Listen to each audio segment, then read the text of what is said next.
Welcome to the M1 podcast, set up to provide features and stories up and down and in and around the M1. Relax and listen. If you enjoy, please share and like. The Gormanston Army Camp, just off exit 7 on the M1, is a site I've wondered about for a long time. Its relationship with the local community, what goes on there. So I spoke to the officer in command, Lt Col Ronan Curtis, to find out more.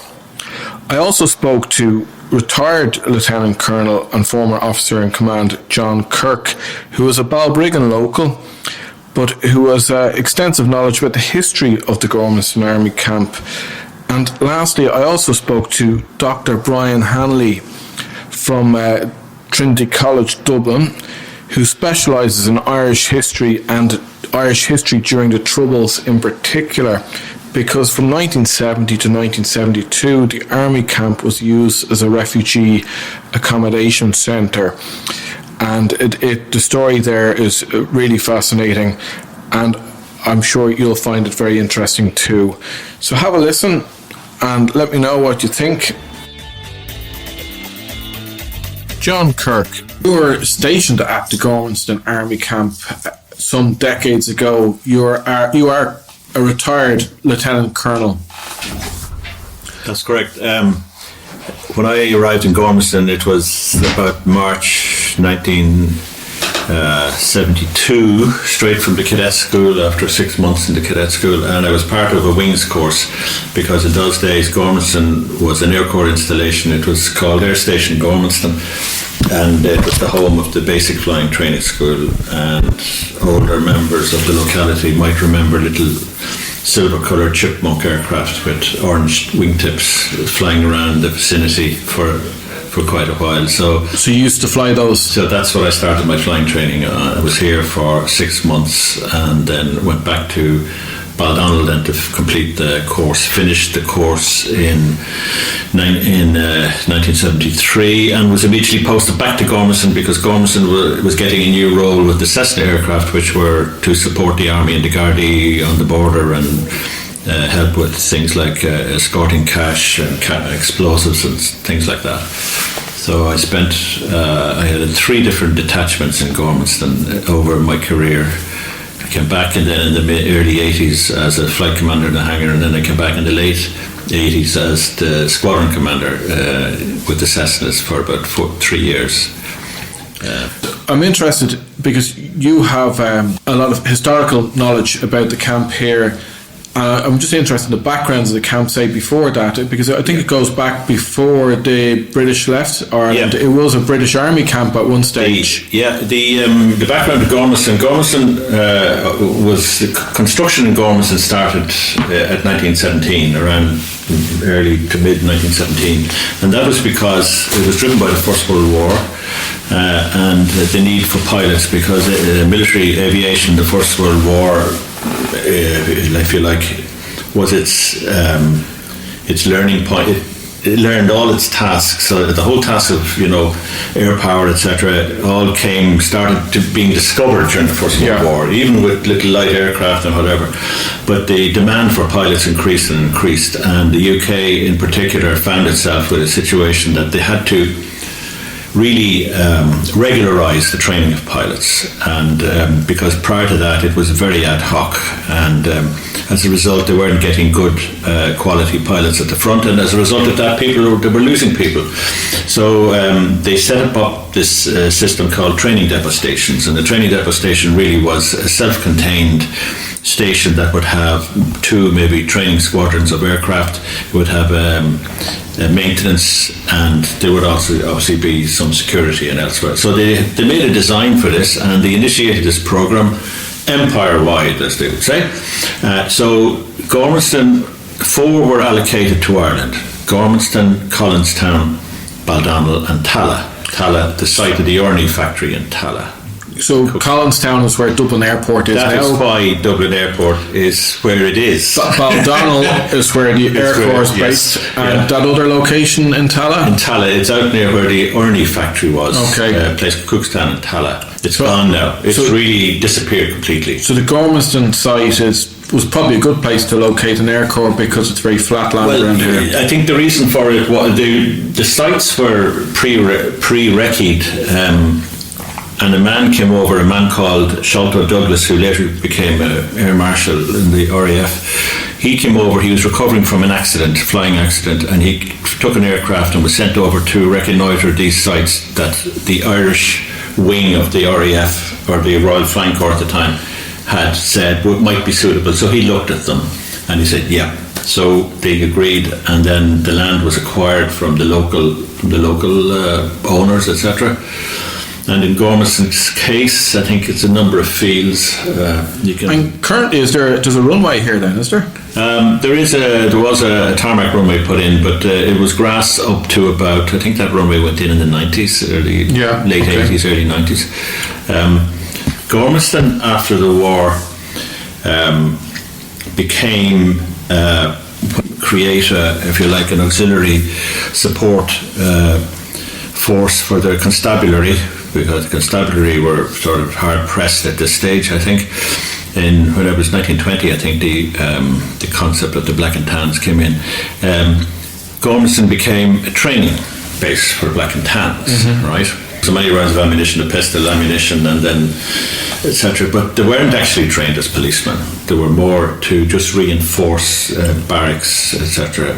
in the case of an attack, to sort of be able to withstand an attack. To have a presence for the RAC. Yeah, because the RAC were mainly older men at this stage, and these guys were all in the main ex-soldiers. It's reckoned about 14 to 17% of them were Irish.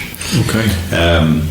And then, of course, the British government made certain decisions about reprisals and things like that, which sort of things like started going down the wrong way, I suppose, in terms of how to conduct an anti-guerrilla campaign. But however, would it be right to say that the sacking of Balbriggan, that was carried out by black and tans based at Gormanston? It seems to be that the case of when the news or whatever of the shooting of Head Constable, what was his name, Burke, I think, was it? Head Constable, and his brother, I think, was present as well. There was some kind of an altercation in a pub in Balbriggan. So it's all about 50 houses destroyed. Clonard Street was 2 people killed down, and the the Deeds Templar factory was burned, and that got a dimension in the House of Parliament. So a lot of people weren't happy. World War One, it was established as a training base for the Air Corps and the British Army, or what was to become the RAF. And then later it was transferred over to the Free State. After the 1923 or so, the Civil War, and then the Civil War ended, and then Gormanston sort of, it was after the transport guys went out in 1928 or 27 or 28, went back to Clancy, then Gormanston's just sort of what they call, it went on a care and maintenance. The losses to importance. And there was about a staff of about 30 people or something, just to look after the place. And so in the 1930s, 40s, it was on a care and maintenance routine. In the 1940s, then came the Second World War, right? Gormanston, the army units were put into Gormanston during the Second World War, and when I arrived in Gormanston, there were a lot of wooden huts around the place, and they dated from the army occupation. There was lines and lines. But during the Second World War, Gormanston did have, I think, 3 aircraft. 3 strangers flew in at various times. One was 2 were RAF and 1 was a German. And the RAF one was one was a Wellington bomber and the other was a Stirling bomber. The Stirling bomber is a large 4-engined bomber, but obviously it was light. There was no bomb load or anything in it. And the other one was the Wellington 2-engine bomber. They both were allowed to go back because Ireland adopted once the way the war was going. Ireland's neutrality was, if you like, bent towards the Allies. Yeah. Luftwaffe would have ended up being imprisoned. They were interned for the duration. In the beginning, the UK were interned also as well. And there's a famous story in the Curragh about a guy who broke his parole to escape. And this was deemed bad form by the Irish authorities, and they complained to the Brits, and the guy was sent back. But anyway, so the two, they were returned sometime in the 1941 or 1942-3. The decision was made to send back the UK pilots, and that happened, and the aircraft went back, and everything went back, and and these aircraft were recovered right at the very end of the war. In the final weeks, the Junkers 88 night fighter, complete with its radar system and everything, landed here. Came from Denmark, from Karup in Denmark, flew all the way across the UK. Yeah, and it landed here, and of course the UK authorities it was made known to them, and they sent over a guy called Eric Brown, who was a well-known test pilot, naval pilot, well-known test pilot, because they were really interested in that aircraft, because they wanted to see the radars and stuff on it. And there's a photograph of it here somewhere. You see it parked maybe outside in the other room, and you see the antenna. At the end of the war, his story was that his squadron commander said, "Look, lads, it's the end of the war. I'm going to parcel out the crews along each of the aircraft, and you go where you like." And I think two or three of them came west, I think, or maybe two of them. One seems to have been shot down over the UK or something like that. But this guy was from South Africa. He was a German from South Africa. He had a long story, and people had discussions about whether he was telling the truth or not. But in 1973, I don't want to ask your age now, but that's when you joined the Defence Forces. What was it like to come into the army camp at that point? When I arrived in Gormanston, the relics of the refugee occupation were, because there were huts up this end before this building was built, there were huts up here that had been converted into family units and stuff like that, and you still had the remains of cartoon pictures on walls and that kind of stuff, children's play areas and things like that. 71, I was a cadet from 71 to 73. Would you have lived on site here at that point? Oh yeah, when I came up here, we were in. Did you end up living in the family huts, or No, we were in a hut called Hut 41. And when you joined, what kind of numbers were based here in the? Well, what was based here at the stage was the basic flying training school, which would have been about 150 all ranks, meaning. You would have had the instruction. You'd had the instruction facility, the pilot training facility. You would have had the aircraft maintenance facility, and you would have had a number then of administrative staff as well, plus a signals unit to deal with the control tower, etc. And air traffic control. Yeah, they were linked to air traffic. They were in the air traffic. They were in the air traffic network, because you have sort of airways. And what was it like to be based here? It was Gormanston on Sea, it was known as. Sea, why is that? Gormanston on Sea. It was like it was just such a pleasure. Because I knew what Gormanston was like, I mean, I'd lived beside it. And coming from an inland county as a kid, like suddenly you're handed this sea, right, a beach, a playground, and all that. But Gormanston has a sort of a special place in Air Corps sort of memories, I think. And you barracked here even though you were living locally? Oh yeah, when I was on my first solo, coming in over the road to land on the thing, my father's car just passed in front of me. You didn't crash into him, huh? No. You told about your time in this camp in particular, but you would have also served overseas at different time, would you? Yeah, I served overseas in 1992 to 94. I was with the United Nations Truce Supervisory Organisation in the Middle East, serving in the Golan Heights, then in Gaza, and then in South Lebanon, and then in 2003, winter 2003, spring 4, I was in Afghanistan in Kabul. Afghanistan, yes. 2003. Half of the headquarters there, yeah. And what was that like? Well, my job in Afghanistan was a thing they called the Joint Visitors Bureau, right? It's attached to the headquarters staff. And the Joint Visitors Bureau was tasked with looking after VIP visitors, and a VIP visitor was anyone of Major General, one-star general, brigadier general, one-star general rank or higher, or their civil equivalent. So you're talking about secretaries of departments and defence, politicians. and NATO, yeah. And my job was to coordinate their movements around between the airport and the headquarters. So I had access to various transport and security groups to secure them, etc. You were there in a United Nations context, is it? No, I was there. It's a NATO operation, but it's United Nation. It was mandated by the United Nations, but NATO led. Okay. So for my first 3 months there, the leadership of the mission came from the UN headquarters in Nuremberg in Germany, I think, yeah. And the second 6 months, that was a German general, and the second 6 months the headquarters came from the Netherlands, and that was a Canadian general. So I asked that question because Ireland isn't in NATO, but no, but it's a UN mandate. It was the UN mandate. So there were 7 of us there. What inspired you to join, and what would your advice be to someone who's thinking about it now? Well, my main inspiration to joining the military was to try and get flying. Flying? I thought I wanted military flying. I really sort of didn't want... You just wanted to do it? I wanted to do it, and I had no idea as to whether I would be capable of doing it or would I be suitable or acceptable or whatever. I can only speak about my experience in the Defence Forces, and of course it's not the highest paid job in the world, but I found it very rewarding. I was really thrilled to get through the wings course, get my wings and get posted operationally. Okay, the aircraft, we didn't have any jet fighters with that, but I spent time on fixed-wing aircraft and on helicopters, particularly helicopters, and I was really pleased to be able to end my career as the commander of the helicopter unit.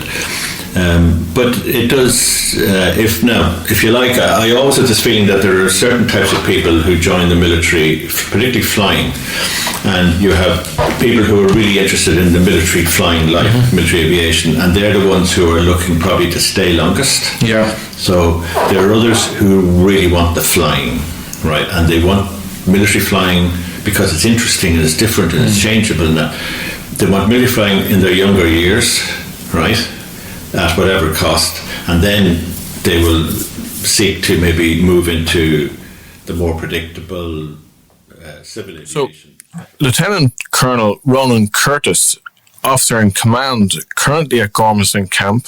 Ronan, how long have you been serving here?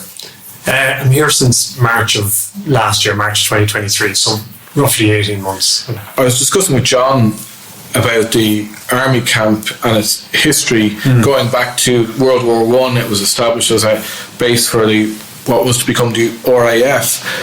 And there's a long history since then with significant incidents. But today, 2024, what happens at Gormanston Army Camp now? Yeah, what you have here is you have B Company out of the 27th Infantry Battalion, and so an infantry company is roughly 130 people in strong, and so 27th Battalion is headquartered out of Aiken Barracks in Dundalk. So part of that unit is here, and still is here. And what you also have here then as well is what's called Training Installation Staff Gormanston, which is it's a very small unit. It's only about 7 people in strength, but they're kind of the camp. That's the camp commandant. They're like, for want of a better term, the landlords. They're the ones who control the camp and who are in control of the camp. And they're actually TAS Gormanston are kind of like a follow-on from what was known as, maybe John spoke about this, Gormanston Camp Company, which was a larger entity, but again had the same function of running the camp. Suppose then, as of, we'll say, last year, then there's a new unit here, and this is the future of the camp, called the Joint Induction Training Centre. And at the moment we have an establishment of 38 people, all ranks, but that will grow over the coming years. So when you say an induction, so a young person who joins the Defence Forces, instead of going to the Curragh, they'll be trained here, is that right? Yeah, so I suppose there's 2 routes and generally into the Defence Forces. One is you come in as a cadet and you're going to commissioned officer ranks, or the other one is where you come in as a recruit and you're joining the enlisted ranks. So the cadets are trained start the training in the Curragh, and thereafter we'll say the Army do all their training in the Curragh, the Navy go back down to Hull-Boland in Cork, and the Air Corp go to Baldonnel. And then here the ultimate goal is that every single new recruit in the Defence Forces will all join here, and that's Army, Naval Service and Air Corp. Now we're not quite there yet, but that's the concept for here. And when is that likely to be coming to fruition? Like, let's say this year, by the end of this year, we'll have taken in roughly 150 people throughout the course of the year, which will be roughly 20% of the Defence Force's total intake for 2024. And I suppose as our numbers grow, our numbers of people and the infrastructure grows here, that number will only grow. So realistically, I suppose what's happening is recruits are being trained all over the Defence Forces, and that will continue to be the case over the next few years. There's no defined timeline as to when here will be. So for a young person who does join the Defence Forces and they are based here, are they living here, or are they just training here during the day, or what's the routine like? What's going on? So I suppose there's two parts to your initial training, and the first part is your initial 12 weeks, which is recruit training or induction training, and that's what's done here. So it's 12 weeks in duration, so they'll come in on that first day. And essentially, they're living here, they're on site 24/7. And during the course of the 12 weeks, they ordinarily get 2 weekends off to go home. But every other weekend is spent in here as well. So that's the way we traditionally see the army is living on site. Yeah. But that's not the case for most members of the Defence Forces. No, I mean, they live off site. So after those 12 weeks, we'll say the Naval Service, they go down and do what they call the ordinary rate training, and Army and Air Corp recruits go on and they do what's called 2-star training. They're both around 14 weeks in duration. So essentially after 6 months, 12 weeks here, 14 weeks follow-on training, they're fully qualified 3-star private soldiers or airmen or sailors. And at that point then they can decide to live on base, or if they want to live off base in the community or at home, then they apply for a living out pass, and that's ordinarily granted. And is the term, the routine, what kind of shift does a soldier put in on site? Yeah, I suppose, look, it varies. There's so many, there's so many different roles in the Defence Forces. Even with, if you narrow it down to the Army, there's so many different roles.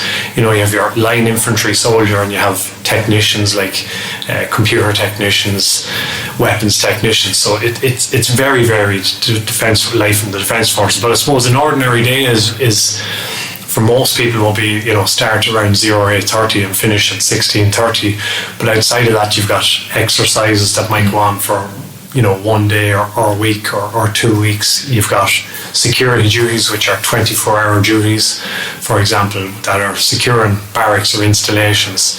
Okay. And then you've got courses. So I mean, it's very varied. And I mean, you have cooks who cook. You have log staff who look after, issue weapons, they account for all the weapons and ammunition. You have drivers, and then we'll say part of your normal routine might be normal routine unit training, where you're training your weapons, or you're upskilling with your upskilling on your on different skills. And I suppose physical fitness is a large part of life in the Defence Forces too. And the Irish Defence Force are known for doing overseas missions. At what stage does a soldier go to do an overseas mission? I suppose after recruit training, it could be, if they're lucky, they could be overseas within a year, maybe 18 months. Sometimes it might be a little bit longer. It just depends on how many people are ahead of you in the queue. But it can be as early as that, a year or 18 months after you're finished training. So it's something that soldiers desire to do?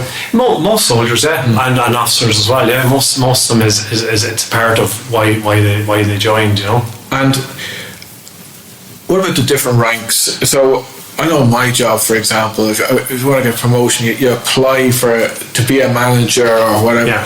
So the Army, by its nature, is a very hierarchical organisation. You've got captains, privates, sergeants, and so on. Yeah.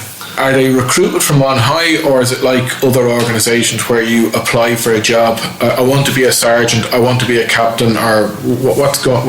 I suppose to be promoted within any ranks, with all across all the different ranks, you have to ordinarily do a course and qualify for promotion. So if you want to go from a private to a corporal, you have to do what's called a potential NCO course, which is roughly 6 months in duration. And then after that, if you pass the course, you'll be promoted to corporal once you're found suitable. And similarly so with across any of the ranks, be it at officer or NCO level, and then you're recommended by your commanding officer. So the numbers in the Irish Defence Force now are around 7,500. Is that expected to grow over the next while? Well, there's the numbers are 7,500. That's what we physically have. We have an authorised establishment of 9,600, and as a result of the Commission on the Defence Forces, which they gave their findings or wrote the report in April of 2022.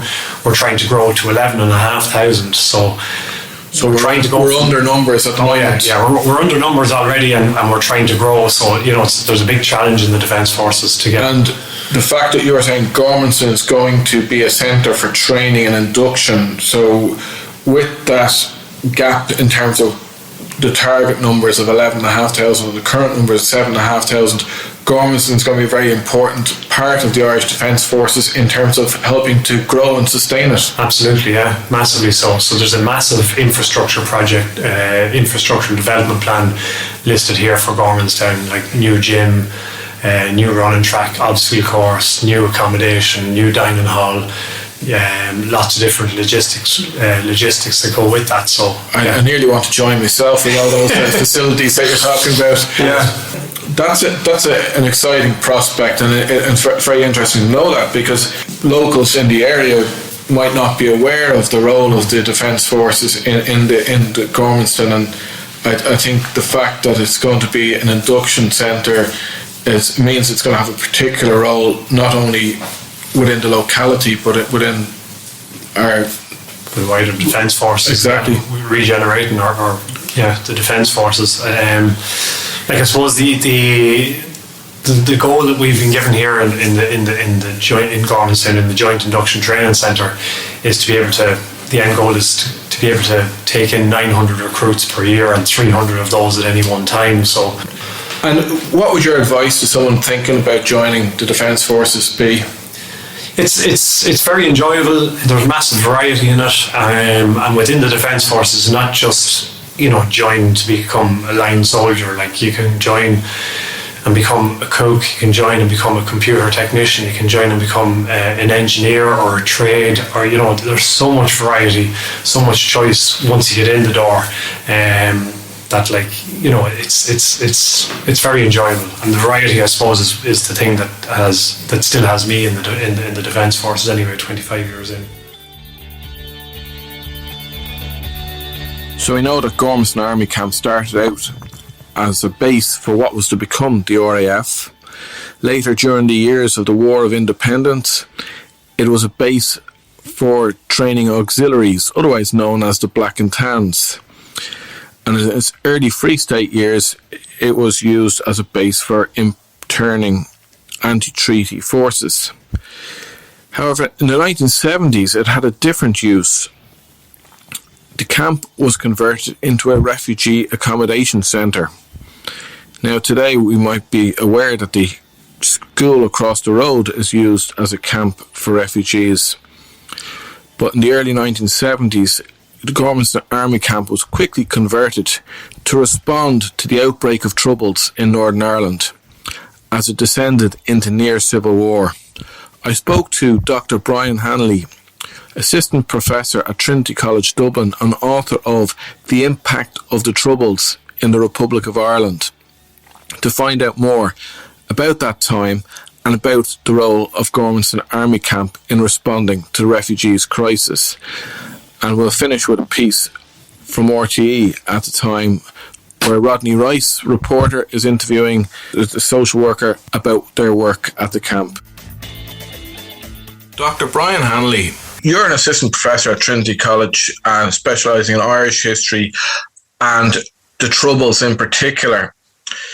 In 1970, there was waves of refugees that came from the north to the south. What was happening at that time? Well, in August 1969, you had the violence in Belfast and in Derry, but particularly in Belfast, where Catholics were being driven from their homes and so on.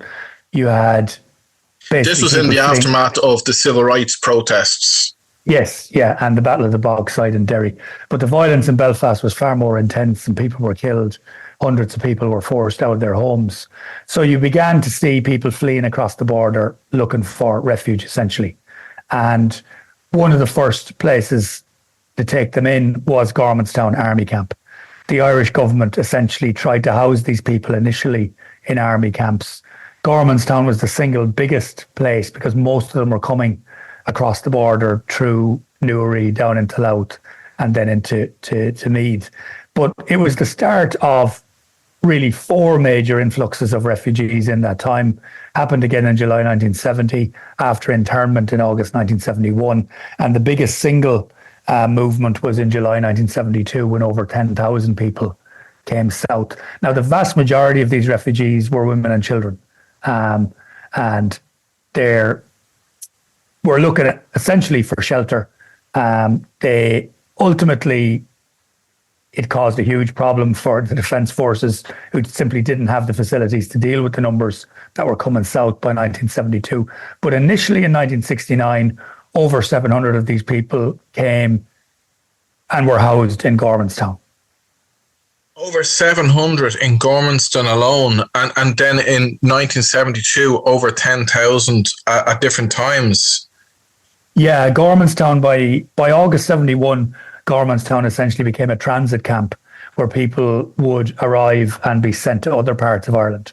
And the Defence Forces had to ask for the support of civil society. Essentially, people were housed in schools and convents across the country because there wasn't enough space in army barracks. But initially it was Gormanston that was the focus for the first movement of these refugees. And as I say, most of them were women and children, and it was the army that essentially had to cater for them then. This is amazing to hear because it sounds so similar to the refugees crisis that we have now. But going back to, I suppose, when I was growing up in the 1990s, the number of asylum applications Ireland would get year on year was less than 100. 92, 93, 94, only small, tiny numbers. But go back a couple of decades before that, we had our own crisis internally on this island that was producing waves of refugees. Yeah, and what's very interesting about that is that initially in August 1969, there's a wave of sympathy, obviously, with Northern nationalists and with the people who are being forced to come south. So you've got, the trade unions. Drogheda Trades Council, for example, collects lots of money for Northern relief. The GAA, the Irish Countrywomen's Association, the clergy of all denominations, they're all involved in raising money and attempting to support Northern nationalists, but particularly the refugees. And conditions are extremely basic at Gormanston, particularly, as you can imagine, for women and children. And there's a woman who remembers, that our living quarters were the army billets. To me, they were huts bordering on the likeness of a garden shed. No kitchen, no bathroom. The toilets were public toilets, as were the shower facilities on the campsite. There was a cast iron burner in the centre of the hut to provide warmth. We spent our time gathering the turf from a turf stack to keep the burner alight day and night, as the hut always felt cold. But the refugees also said that the army, provided meals 3 times a day. Butlin's holiday camp provided free access for the refugees from the north, and a great deal was being done to try and make them feel welcome. A lot of them went back in the winter of 1969, but there was still 100 people there by early 1970. But then as the northern crisis got worse, you have people fleeing in the summer of 1970, big numbers coming in August 1971, and huge numbers coming in July 1972. Now, by July 1972, there's the beginnings of a perceptible change in public attitudes towards the northern refugees. That's reflected both at the official level. You begin to see, we can see now, because we can see them in the archives, reports from civil servants about the northern refugees, which are often quite critical of them. But you also begin to see public attitudes begin to shift. The refugees are welcome as long as they don't complain. As soon as people from the north begin to argue that conditions in the camps are very basic, that there isn't enough facilities for their children and so on, people begin to say things like, well, they're refugees, so they're damn lucky to be coming here. So they should accept this and not complain. And you even begin to have people saying that the refugees are coming south for a holiday. Basically, they're being given a free holiday in the south, and that's why they're coming, that there is no danger to their lives in the north. That's so similar to the experience now, where there was, say, 2015, there was a huge wave of support for refugees coming from Syria. Then 2022, there was a huge wave of support and sympathy and understanding for refugees coming from Ukraine. But a year, 2 years down the road, just like in 1970, 72, attitudes changed and hardened somewhat. Yeah, I mean, it does appear remarkably similar when you look at the huge enthusiasm there is. In 1971, for example, hundreds of thousands of pounds are raised. Committees are set up across the state to facilitate the arrival of refugees, which again are mostly women and children. And they're put up in schools and convents, in all kinds of places, as well as in military barracks and so on.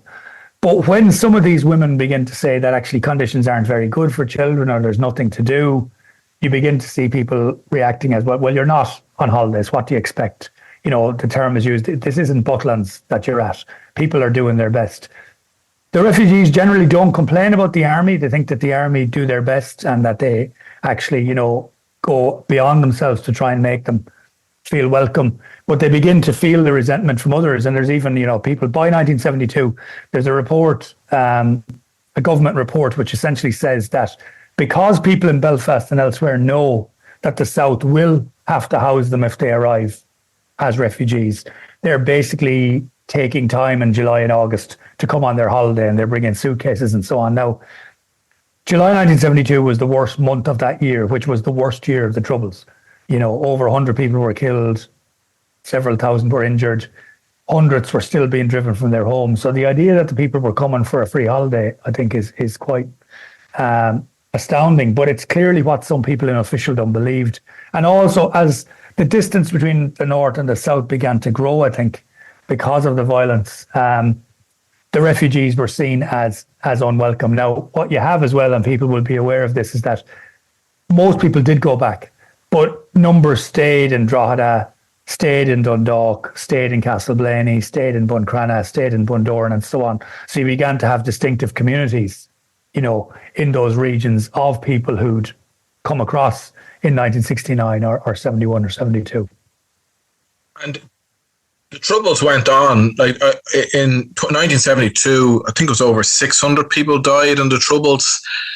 But the Troubles went on for another 20 years. Did the Gormanston last as a refugee camp beyond then, or what happened then? There were still people there, I think, and in a couple of other camps, small numbers of people into 73 and 74. But what begins to happen essentially is, as I say, a lot of people did go back when the violence became slightly less intense. Some people settled, obviously, and never returned, and you'll meet lots of people in the border region whose parents or grandparents came south at that time. In 1975, there's a big fear in government circles that the British are going to withdraw, and you have the talk about, the likelihood of a civil war, and the government makes plans for a potential mass refugee influx. And very interestingly, the language of these reports, which are being compiled by the army, is that you'd have a situation like the Palestinians in Lebanon, that you could have thousands of people living in rudimentary camps in Donegal or in Monaghan or in Meath or Louth and so on, and that this would be very destabilising for the South. Now, that doesn't happen. There isn't ever again a major movement south of refugees from the north. So it kind of remains hypothetical. And then it kind of becomes forgotten about to a great extent. But it would have been, I think, thankfully it didn't happen, because I think in many ways the South would have been far less welcoming by 1975 than it was in 1970 or 1971. But certainly for a lot of people in 1969, 1970, Gormanstown was a place of refuge. Very good. Thanks very much, Brian. Thanks very much, Carl.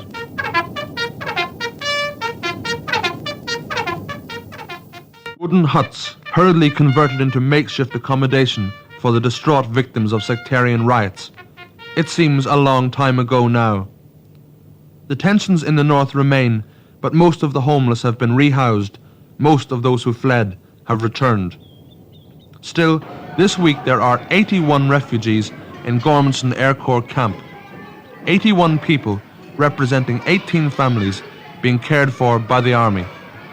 Cared for well by serving soldiers who feel great sympathy for their dispossessed guests. The family unit is protected and has been since August, when the authorities rushed up divisions in the old billets so that each family could have a private room. It's not much, but it's important to human dignity that privacy can exist even in a refugee camp.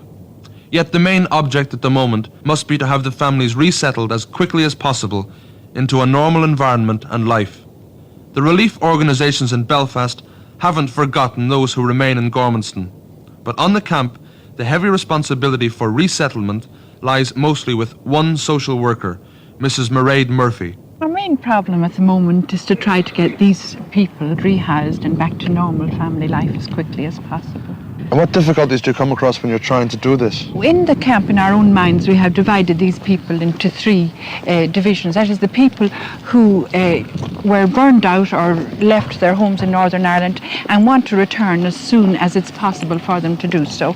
And for them, we're acting as a liaison with the Northern Ireland Relief Committee through Fathers Lowry and Dargan. And these are being housed quite quickly now.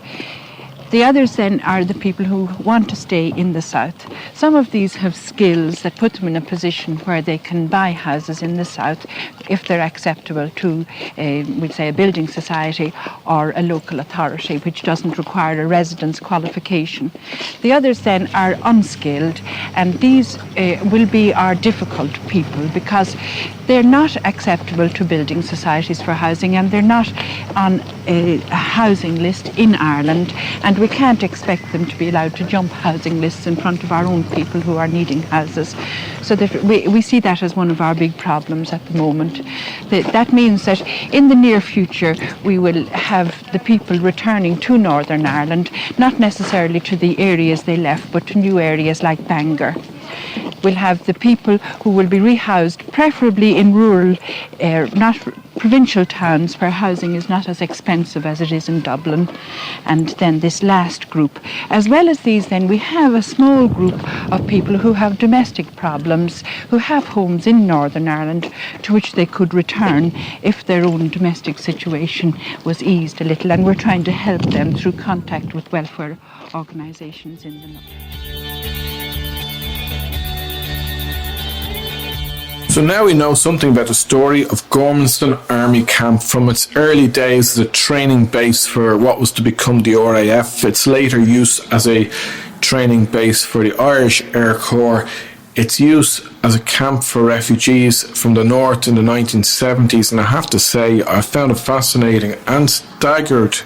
I was staggered by the citation from Dr. Brian Hanley that over 10,000 refugees had come from the north between 1970 to 1972. It causes one to reflect how near we came to civil war on this island at that time.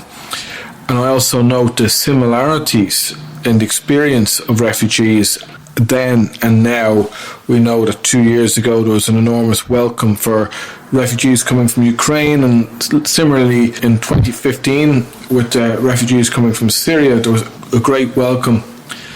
But likewise in the 1970s, while there was also great welcome for refugees coming from the north, then as time went on, antipathy grew and even hostility developed, and I think it's worth reflecting on that.